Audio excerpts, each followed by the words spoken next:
नमस्कार मंडळी, स्टार प्रवाह वाहिनीवरील तू ही रे माझा मित्र ह्या मालिकेच्या पुढील भागामध्ये आज आपण पाहणार आहोत. ईश्वरी अर्णवला शर्ट घालण्यासाठी मदत करत असते तेव्हा ती प्रेमाने त्याच्याकडे पाहू लागते.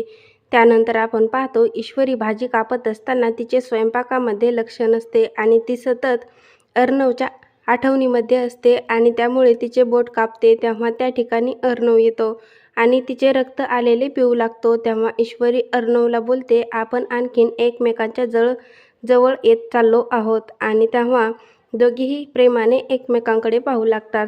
त्यानंतर आपण पाहतो मामा हे अर्णवला बोलतात, अर्णव तू ईश्वरीच्या आईबाबांच्या ॲनिव्हर्सरीसाठी गेला होतास ना, तेव्हा राजेशने पुन्हा एकदा अंजलीकडून 5 लाख रुपये घेतले आहेत. मला वाटतं की कुठेतरी थांबायला हवे.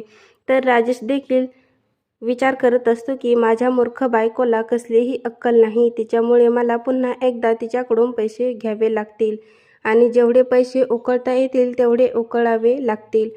तर इकडे आपण पाहतो मामा हे अर्णवला बोलतात, अर्णव हे आता कुठेतरी थांबायला हवे, नाहीतर तो राजेश अंजलीकडून वारंवार पैसे घेतच राहील. आणि तेव्हा अर्णव देखील त्यांच्या मताशी सहमत होतो. आता पुढील येणाऱ्या भागामध्ये अर्णव हा कशाप्रकारे राजेशने घेतलेले ते सर्व पैसे वापस घेणार हे पाहणं खूपच मजेदार ठरणार आहे.